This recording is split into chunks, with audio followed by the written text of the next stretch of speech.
আসসালামু আলাইকুম প্রিয় শিক্ষার্থী বন্ধুরা, আজকে আমরা একটি সেন্টেন্স দিয়ে কমপ্লিটিং সেন্টেন্স শেষ করার অভিনব কৌশল শিখব।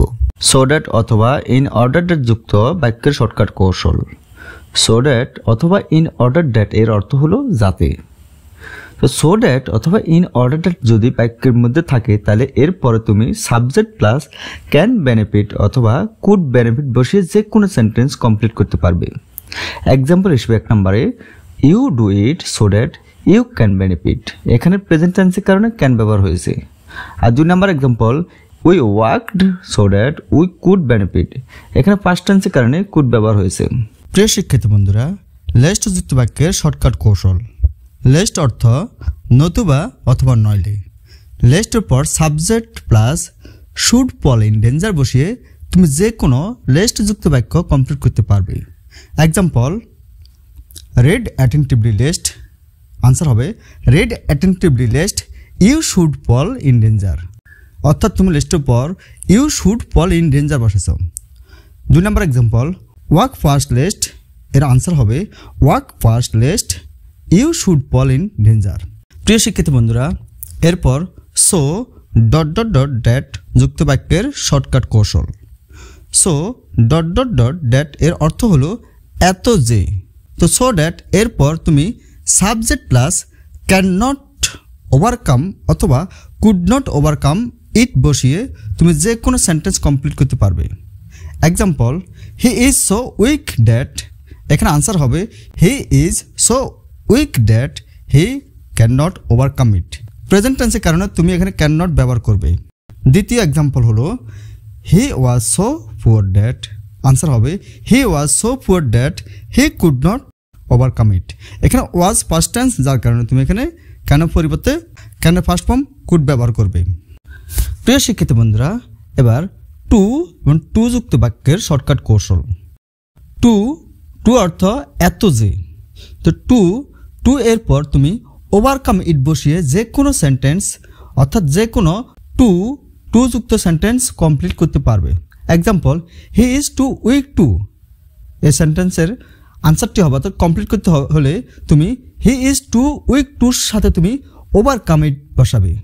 2 number example he was too poor to, এই সেন্টেন্স তুমি কমপ্লিট করতে হলে he was too poor to এর পর তুমি ওভারকাম ইট বসাবে।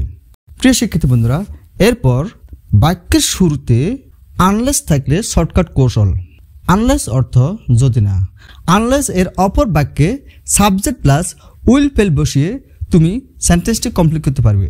অর্থাৎ সেন্টেন্সে যদি আনলেস থাকে, অর্থাৎ বাক্যের শুরুতে যদি আনলেস থাকে, আনলেসের অপর অর্থাৎ আনলেসের সাথে না, আনলেস এর অপর যে সেন্টেন্সটি আছে সেখানে তুমি সাবজেক্ট প্লাস উইল ফেল বসিয়ে সেন্টেন্সটি কমপ্লিট করতে পারবে।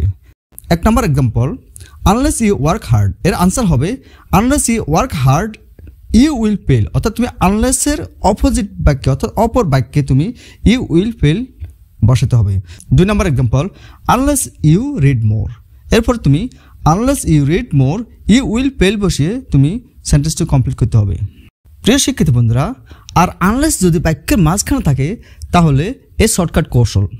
আনলেস অর্থ যদি না, তাহলে আনলেস এর পর তুমি সাবজেক্ট প্লাস ডু ইট অথবা ডাজ ইট বসিয়ে আনলেস যুক্ত যে কোনো সেন্টেন্স কমপ্লিট করতে পারবে।